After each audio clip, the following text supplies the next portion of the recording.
there was a script written, has taken that script off course because he is undeniable in the media environment and the public will listen to him. Whatever was scripted for the Great Reset had two sides pushing it forward. Okay. That's the thing that people really do have to understand. I'll just take a second with this so that people can really get my thinking on this, because people get upset, I think, at the way that I perceive this situation, which is different than many of my peers. And that's fine. Maybe I'm wrong. I don't think I'm wrong, or I wouldn't be saying it, but maybe I am. I understand that I might be. Let's say it like that. So the Build Back Better agenda, the World Economic Forum agenda, a lot of people understand that. They understand the mass migration. They understand the wokeness. They understand the social aspects of it. And they understand some of the economic aspects of it as well. The transnational corporations, the centralization of things, the global free trade, quote unquote. An agenda like that cannot be implemented by just one side, particularly knowing that the people will reject the agenda. And of course, they knew that people would reject the agenda.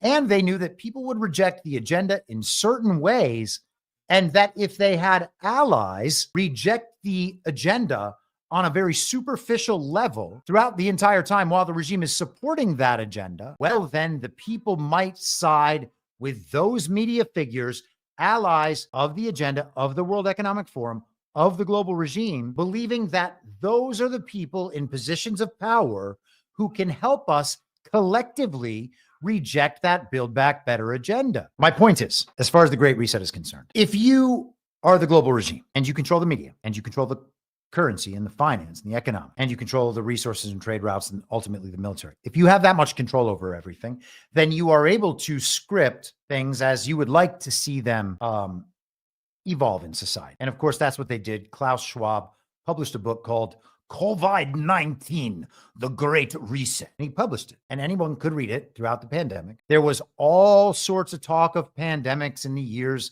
leading up to that. The same intellectual dark web people always having on Yuval Noah Harari, people like Douglas Murray in that circle. And they would tell us how pandemics were a threat, and that Donald Trump presented a threat to our institutions, and our institutions needed to be better, and this part of society or that part of society was failing and needed to be fixed. And there were all sorts of books. The entire sphere of public intellectuals was committed to supporting this or that pillar of the Great Reset agenda, which spanned whole of society approach. If you have that much control and you have that much money, and you know that there is a controlled opposition already set up in America, you have the uniparty in place, you have all of your controlled politicians, and then you have a media that supports that same controlled opposition dynamic that the uniparty represents. You've got your MSNBC, you've got your Fox in the middle, you've got your CNN. You've got your podcast bros, the Obama podcast bros. What were they called? Pod Saves America. And then you've got the Daily Weimar on the other side. And you set things up like that. So you, for everything you have on the uniparty left, you got their mirror on the uniparty right, and you just let them battle. And because our side hates the uniparty left, we side with the people battling them. And because their side hates the uniparty right, they have all their characters that they side with. And so we get both parts of the controlled opposition dynamic. But underlying that is the reality, and somewhere in there, something closer to the truth, but that is avoided. In the ultimate truth is avoided. The narrative truth projected by the regime is supported by both uniparty right and uniparty left.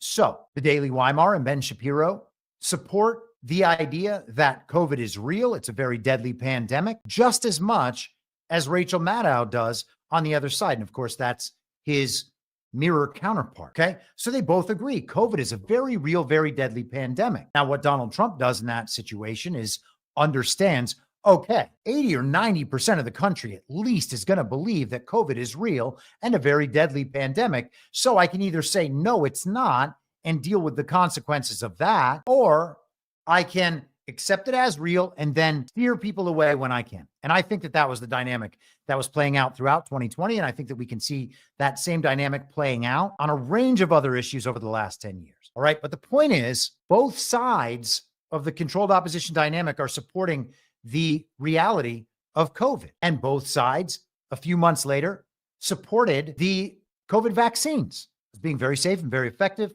You remember Ben Shapiro, just get the vaccine, dopes. How does something like that happen? Oh, yeah, his wife's a doctor. You saw both sides of the controlled opposition dynamic supporting the idea that Joe Biden really received 81 million real lawful American votes.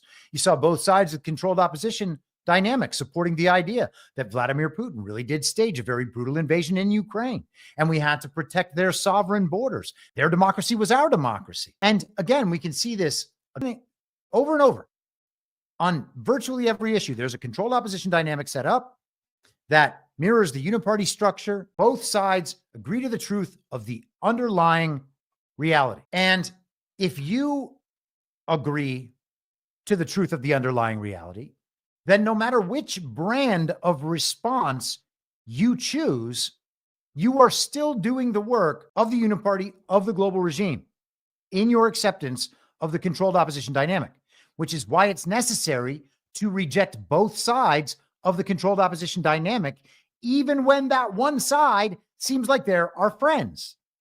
Okay?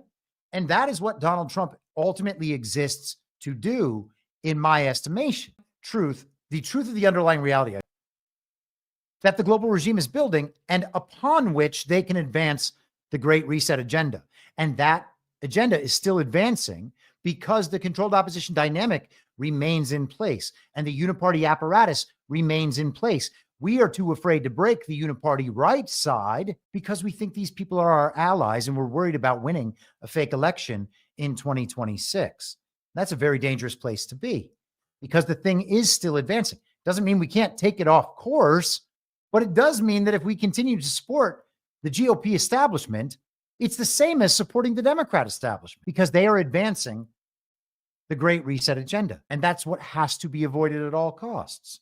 Maybe it's too late. I don't know. Maybe it is. I tend not to think so because I think it's ultimately up to the people, or they wouldn't expend so much time and energy propagandizing us and censoring us, because it is through our collective belief that we help them create the reality they need to complete the mission.